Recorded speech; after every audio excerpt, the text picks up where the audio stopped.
Então a gente vai tentar falar o que é o OpenTelemetry em 30 segundos, que é impossível, mas o OpenTelemetry ele é um arcabouço, é um framework de ferramentas, convenções semânticas que ajudam desenvolvedores e engenheiros a produzir telemetria, que seria tracing, métrica, log, profiling, eventos, e existem diversos tipos de telemetria, processar esses dados e enviar para qualquer canto, agnóstico a vendor. Quem assistiu a talk do Robert, ele falou sobre vendor lock-in, é basicamente você não ficar preso a uma ferramenta de observabilidade. Então, uma vez instrumentada a sua aplicação, você pega e manda esse dado para alguma ferramenta que aceite dados no formato OpenTelemetry. Beleza? Boa. O OpenTelemetry hoje ele é o segundo projeto que recebe mais contribuições dentro do AscendCF, perdendo apenas para o Kubernetes. E aí, como tudo começou com a parte de localização da documentação do OpenTelemetry. A gente tem nosso amiguinho aqui, que também contribui, Edson, que contribui para a localização da documentação do Kubernetes. E aí, se juntou eu, Emílio, ele, Juraci, e disse assim, vamos localizar, vamos. Criamos uma issue gigantesca, onde a gente começou a localizar a parte de conceitos e depois seguimos para as páginas que são mais acessadas pelas pessoas que usam a ferramenta e precisam consultar a documentação. Aqui é a parte da localização, já a parte traduzida, né? E aí a gente tem um pouco de timestamp de como tudo aconteceu. Então, em julho de 2024, a gente começou, abriu nessa issue e contribuindo com o projeto. Em dezembro, a gente já tinha mais de 50 páginas localizadas. E aí hoje a gente está na parte de localizar as páginas de instrumentação das linguagens, né? E aí a gente separou as linguagens que são mais utilizadas, como Go, Python, Java, acho que essas três, né? PHP, e aí a gente está nessa etapa. E como próximos passos, a gente vai falar na frente, né, sobre os próximos passos do projeto. Isso. Boa. Aqui tem um pouco de gráfico em forma de números, a quantidade de palavras que a gente já localizou. Isso aqui tá um pouco desatualizado porque a gente teve uns PRs que foram mergeados essa semana, acho que uns 4 ou 5 PRs. 7 de fevereiro, né, esses dados. E aí esses dados, eles mostram que a gente já tem 34.600 palavras localizadas, foram 130 pull requests, 65 páginas traduzidas e tudo isso com 6 pessoas contribuindo. A gente é a primeira linguagem que tem mais páginas localizadas e aí a gente tem um time lá que localiza a página em francês, chinês, japonês e aí a gente tá na frente dessa galera. Por que a gente considerou, né, traduzir e localizar o OpenTelemetry também como parte das nossas atividades do dia a dia? Hoje, várias empresas adotam o OpenTelemetry, que são os adopters, né, são empresas que usam, de certa forma, o framework para alguma coisa dentro dos seus times de engenharia. E a empresa que a gente trabalha, o PicPay, também é conhecida por uma forte adoção de OpenTelemetry, né? Então, hoje, basicamente, todas as nossas instrumentações são em cima de OpenTelemetry. Então, a gente mantém SDKs para PHP, Go, Java, Python, né? Então faz parte do nosso leque de possibilidades para os desenvolvedores. E hoje a gente... Volta. Hoje a gente conta com 240 times, né? Que utilizam pelo menos um componente do OpenTelemetry. A gente usa o OpenTelemetry Collector para todos os sinais de telemetria. Então é bastante difundido na empresa. E a gente usa as convenções semânticas para padronizar a forma como a telemetria é emitida dentro da empresa, né? E um dos nossos maiores casos de sucesso, a instrumentação OpenTelemetry para aplicações PHP com IPF, né? Então, um caso já difundido e tem um post sobre isso no Medium, no blog Tech da PicPay. E o que a gente percebeu é que os times têm muita dificuldade sobre fundamentos, né? Os conceitos básicos ali, que não necessariamente são só do OpenTelemetry, né? Como a amostragem. A amostragem é um conceito estatístico, né? Então, a gente tentou, né, quebrar essa barreira do entendimento de conceitos das pessoas, como propagação do contexto, bagagem, sinais de telemetria, com a documentação em português brasileiro, né, para reduzir justamente essas barreiras internas. Então, um exemplo forte disso é uma RFC interna que a gente tem para métricas e logs, né? Então, a gente escreveu uma RFC para dizer como os times de engenharia vão emitir logs. E a localização ajudou bastante nisso, porque o documento ele é escrito em português. Então a gente usa os termos da tradução do OpenTelemetry, que são agnósticos a vendor, né, agnósticos a fornecedor, para os desenvolvedores utilizarem. Então eles não precisam se preocupar com essa parte de terminologias e etc. Porque a gente herda tudo da tradução do OpenTelemetry. Pô, deixa eu só fazer bem rápido, 30 segundos aí.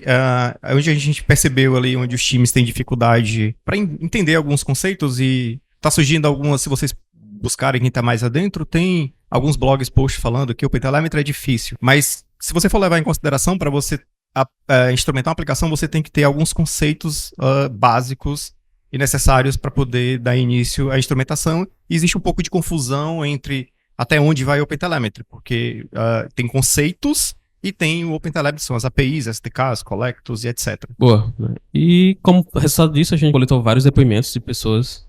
A gente trouxe aqui 2 depoimentos internos, né, de uns desenvolvedores, que o fato da documentação estarem traduzidas eliminou a barreira, né, os conceitos que eles tinham ali no time. Então a gente teve um feedback positivo nesse sentido. E também um outro depoimento diminui o risco e falhas de interpretação, né? Então, quando a gente tem a documentação traduzida e disponível para todos os membros do time, a gente percebeu que teve menos resistência do time de desenvolvedores de adotar o padrão que a gente estava propondo. E aqui a gente trouxe feedbacks, depoimentos dos contribuidores, né, que nos ajudam ali no dia a dia a tornar esse projeto viável, mantido, né? Um dos pontos positivos é a quebra da barreira da linguagem, e também sobre o grupo que trabalha nisso, bastante receptivo, e que as pessoas gostam realmente de contribuir e ajudar com essa iniciativa de localização da documentação do OpenTelemetry, né? E não podia faltar, né, o depoimento do Juraci, que nos ajudou bastante nisso e ajuda bastante a comunidade. Não apenas fortalece o ecossistema global do OpenTelemetry, mas a gente também tem que considerar que o Brasil não é o único país do mundo que fala português, né? Existem outros também que são países lusofonos, né? Então, eles falam português e isso acaba promovendo inclusão e inovação nesses países que também falam português. Aqui são outros depoimentos de contribuidores. Um que eu gostei bastante, o do Vinícius, que ele usa o OpenTelemetry no dia a dia para instrumentar aplicações .NET, né? E ele tinha dificuldade com isso. Então, às vezes, a falta da localização da documentação na linguagem que ele usava fez com que ele tivesse essa dificuldade. Então, a tradução ajudou ele, né, a vencer esse desafio. A gente vai falar um pouco sobre os desafios e lições aprendidas durante esses 100 e poucos PRs que a gente subiu. E aí, uma das principais dificuldades que a gente sentiu no começo foi manter todo o time e os novos contribuidores alinhados em relação ao glossário que a gente tem. Um exemplo, devemos ou não traduzir trace, metrics e logs. Se a gente vai traduzir, como que a gente mantém as pessoas informadas para que nos próximos PRs ele não suba um PR com a palavra trace, né? Se a gente decidiu traduzir e localizar para rastreamento, ou rastro, ou um span, é um trecho. Então, a gente tem um documento e centralizou tudo isso no Google mesmo, com a tabela da palavra do formato inglês e como que a gente está mantendo esse padrão dentro da documentação. Tem os termos conhecidos também como back-end, né? Sim. Então, a gente acaba não traduzindo alguns termos.